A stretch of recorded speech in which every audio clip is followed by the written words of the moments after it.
r/AskReddit. What are you exceptionally good at, but hate doing? Being on time. I only hate it, because nobody I know does it. I'm always early, and I hate it. But I'm only early, because I'm always paranoid I'm going to be late, so I leave really early. I'm the same way. I have horrible anxiety as soon as I realize I'm gonna be late. Listening to people's problems. Me too. For some reason people like to tell me every sad thing that has happened to them. From getting a stroke 10 years ago to finding their dead dog from a ditch after it ran away. In a way I don't mind listening, but I still don't know why these complete strangers want to tell me these things. OMG, it's not just me. I once had a woman I barely knew tell me all about her ape. It was horrible to hear, but she seemed to feel better after. But why me? Because of the vibe you throw out. It sounds hippy-dippy, but we all have a vibe or energy we throw out. Some people throw out a really accepting and understanding vibe.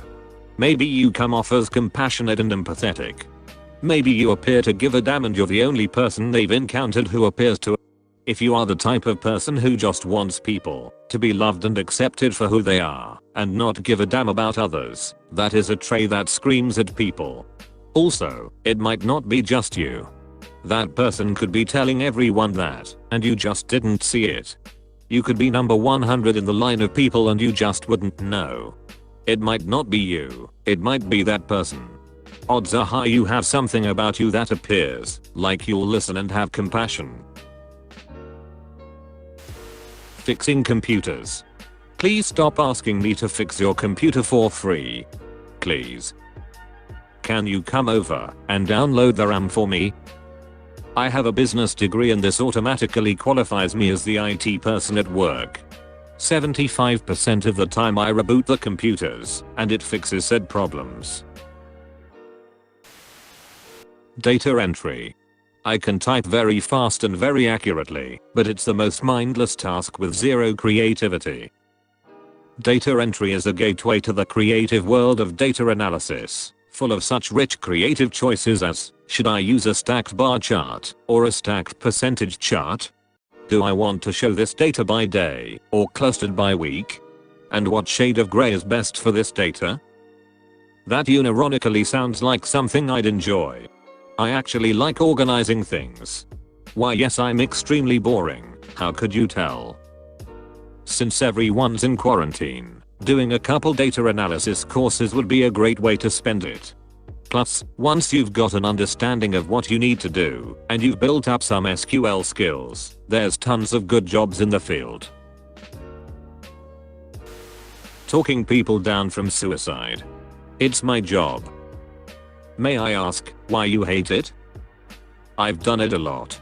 Several times a day, sometimes. Just like some other comments are saying, I guess it just sucks it should even be a job. I hear so many stories about why they should die, and how there's nothing out there anymore, and how nobody cares. It's tough and draining sometimes, and it reminds me of how cruel the world can be. But at the same time I'm glad I can have the ability to do this. I'm very good at handling children.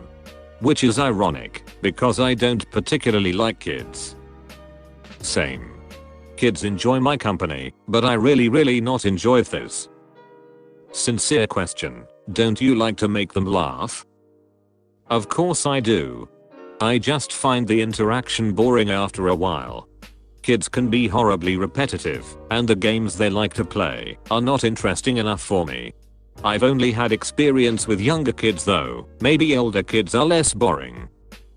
They're like cats, the less you like them, the more they like you. The ones who like children a bit too much are also the ones that kids really don't like.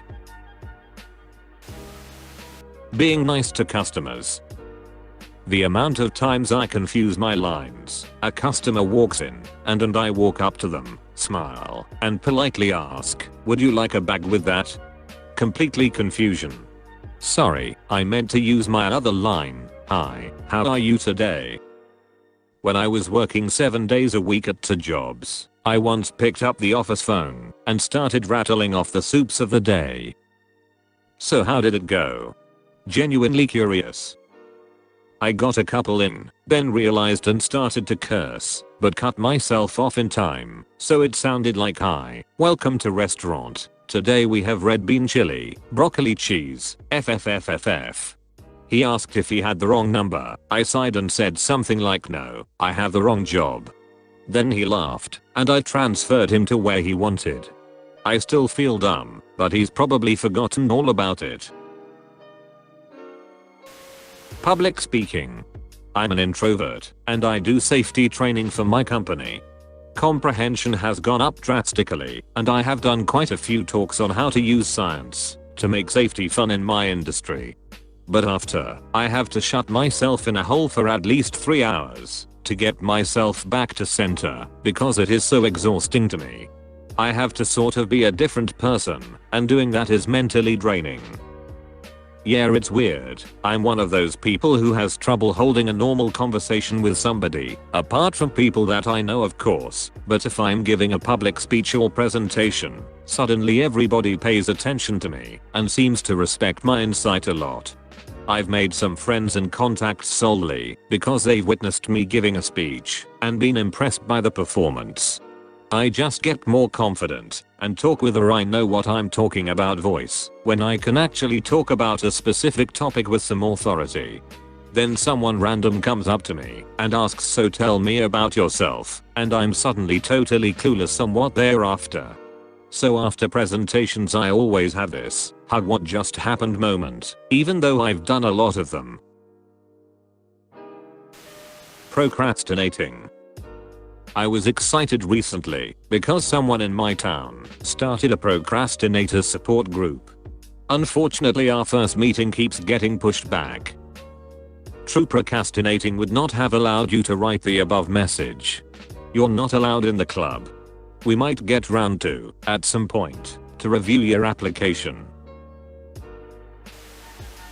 Apparently, my job.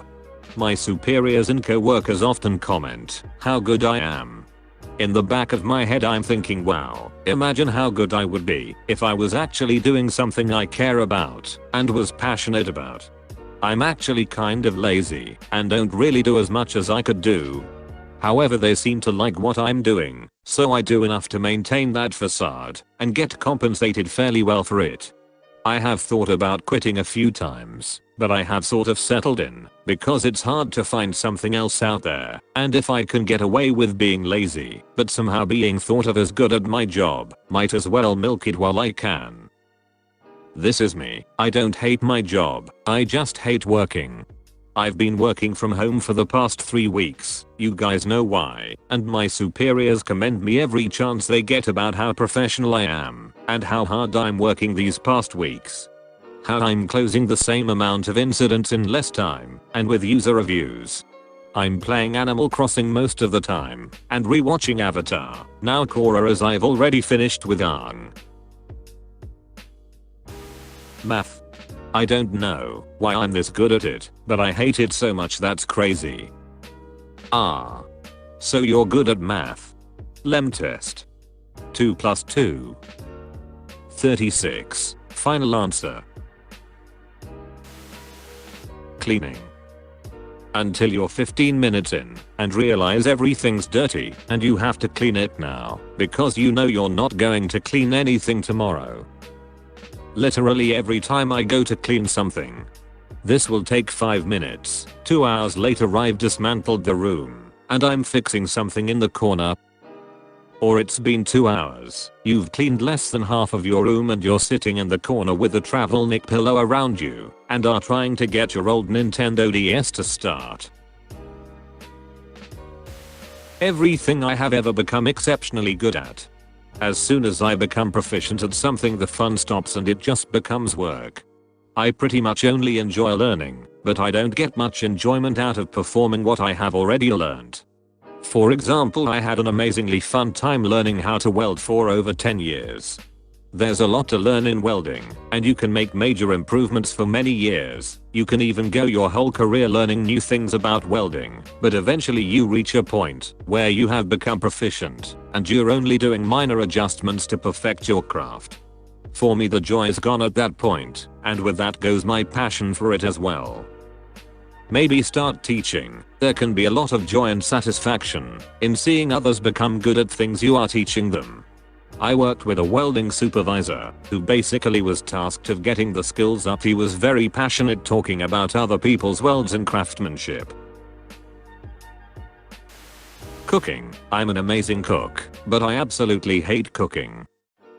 Cooking, that hobby you don't want anyone finding out you do, because then they just ask you to do it for them. And then you say no. And then they starve.